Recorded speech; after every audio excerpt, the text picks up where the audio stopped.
प्यारे बच्चों नमस्कार। आज की ऑनलाइन क्लास में आपका स्वागत है। प्यारे बच्चों, आज हम कक्षा 7 विषय विज्ञान अध्याय 1 पादपों में पोषण उड़ान कार्य पुस्तिका को हल करेंगे। तो वीडियो शुरू करने से पहले जो बच्चे चैनल पर नए हैं या जिन बच्चों ने अभी तक चैनल को सब्सक्राइब नहीं किया, सब्सक्राइब कर लें, लाइक कर दें और शेयर कर दें। तो शुरू करते हैं आज की क्लास। तो कार्य पत्रक 1 आप देख सकते हैं, लिखा हुआ है नीचे कुछ पादपों के चित्र दिखाए गए हैं। इन पेड़ पौधों के नाम लिखो और ये पादप अपना भोजन कैसे प्राप्त करते हैं। तो प्यारे बच्चों, यहाँ पर पहला जो चित्र है वो गठपर्णी का है। किसका है? गठपर्णी का है। ये कीटबक्सी पादप है। ये कैसा पादप है? कीटबक्सी पादप है। ये कीटों का भक्षण करता है। कीटबक्सी पादप इसको कहते हैं, ठीक है। और दूसरा ये जो पौधा है ये कुमुदनी का पौधा है, कुमुदनी का फूल है, ठीक है। प्रकाश संश्लेषण क्रिया करते हैं। ये शैवाल है, प्रकाश संश्लेषण करते हैं। ये पीपल है, ये भी प्रकाश संश्लेषण करता है। यहाँ पर अमरबेल है। अमरबेल जो है वो अपना भोजन खुद नहीं बनाती। जिस पौधे पर रहती है अमरबेल जो एक परजीवी पौधा है, उस पौधे से अपना भोजन प्राप्त करती है, उसको नुकसान पहुंचाती है, उससे सारा भोजन चूस लेती है, उस पौधे को कमज़ोर करती है। आगे है कार्यपत्रक 2। पौधे अपना भोजन खुद बनाते हैं। पोषण की इस विधि को क्या कहते हैं? तो खुद बनाने की जो विधि है स्वपोषण कहलाती है, ठीक है। इनमें परजीवी पादप कौन सा है? अमरबेल, अनार, कीकर कोई नहीं। तो अनार और कीकर तो स्वपोषी प्रकाश संश्लेषण द्वारा अपना भोजन खुद बनाते हैं। तो अमरबेल अभी हमने पढ़ा है परजीवी पादप है। मृदा में उपस्थित जल व खनिज खालिस्तान द्वारा अवशोषित किए जाते हैं। तो जड़ द्वारा अवशोषित किए जाते हैं। पहला ऑप्शन इसका सही हो जाएगा। आगे कार्यपत्रक 3। रमेश को भोजन करते समय जिज्ञासा होती है कि माँ तो हमें भोजन बनाकर खिलाती है, परंतु इन पौधों को भोजन बनाकर कौन खिलाता होगा। उसकी जिज्ञासा शांत हुई जब अध्यापक पादपों में पोषण पाठ पढ़ा रहे थे।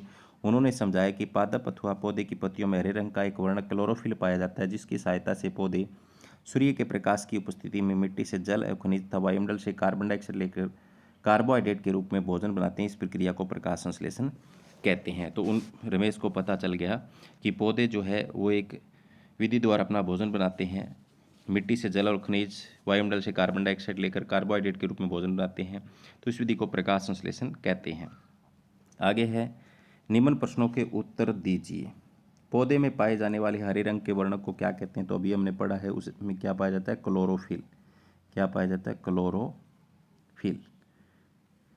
पौधे वायुमंडल से कौन सी गैस बनाने के लिए लेते हैं? तो कार्बन डाइऑक्साइड, CO2।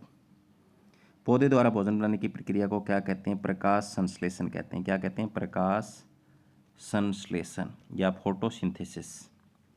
पौधे प्रकाश संश्लेषण के लिए मिट्टी से क्या प्राप्त करते हैं? तो जल, खनिज, जल प्लस खनिज। क्लोरोफिल पौधे के किस भाग में होता है? तो पत्तियों में होता है। किसके प्रकाश की उपस्थिति में प्रकाश संश्लेषण की आवश्यक है? तो सूर्य का प्रकाश, सूर्य का प्रकाश। तो ये इसके उत्तर हो जाएंगे। आगे है कार्यपत्रक 4। पादपों में प्रकाश संश्लेषण प्रक्रिया के समय पानी पत्तियों तक कैसे पहुंचता है? किस रास्ते पहुंचता है? आओ इसे देखने के लिए प्रयोग करें। सामग्री: 2 सफेद फूल वाले सदाबहार के पौधे, 2 कांच के गिलास, लाल शाही ड्रॉपर, 2 सूखी लकड़ी की डंडियां, पानी लें।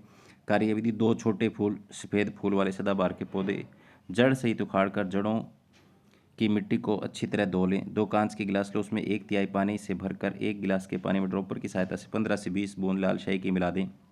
अब दोनों पौधों को अलग अलग सूखी लकड़ियों के सारे बांध दो। एक पौधे को लाल शाही वाले गिलास में, दूसरे सादे पानी में गिलास में टिका दो। दोनों गिलासों को लगभग 1.5 घंटे के लिए छाया में रखने के बाद अवलोकन करें। तो आप देखेंगे जो कि लाल शाही वाला है उसमें फूल लाल रंग का हो जाता है। तो क्यों होता है, इसका कारण बताना है। पौधों की पत्तियों को ध्यान से देखो। दोनों पौधों की पत्तियों में तुम्हें क्या अंतर दिखाई देता है? सादे पानी में रखा पौधा या लाल शाही के घोल में रखा पौधा कैसा हो जाता है? लाल हो जाता है। ये सफ़ेद ही रहता है, ये सफ़ेद ही। पौधे के फूलों को ध्यान से देखो, इनके रंग में क्या परिवर्तन हुआ? तो लाल शाही के घोल में लाल हो गया पौधा और वो सफ़ेद ही रहता है। आओ अब चर्चा करें कि निम्न प्रश्नों के उत्तर लिखें। पत्तियों और फूलों का रंग लाल होने का कारण क्या है? तो लाल रंग पानी के साथ ऊपर चढ़ गया।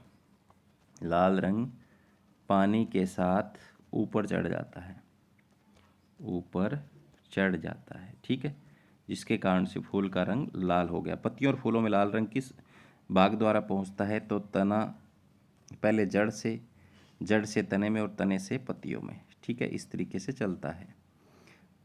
तो जड़ से, तने से और पत्तियों से। जड़ से होता हुआ, जड़ अवशोषित करते हैं, फिर तना है वो पत्तियों तक पहुंच जाता है। तो एक उत्तक होता है जाइलम तने के अंदर, जो पहुंचाता है पानी को, और लाल रंग। तो प्यारे बच्चों, आज की क्लास में इतना ही। तो आज हमने अध्याय 1 किया, पादपों में पोषण। उम्मीद करता हूँ कि आपने अच्छे से समझा होगा। आप इस वीडियो को ध्यान से देखें और अपनी कॉपी में नोट कर लें। धन्यवाद।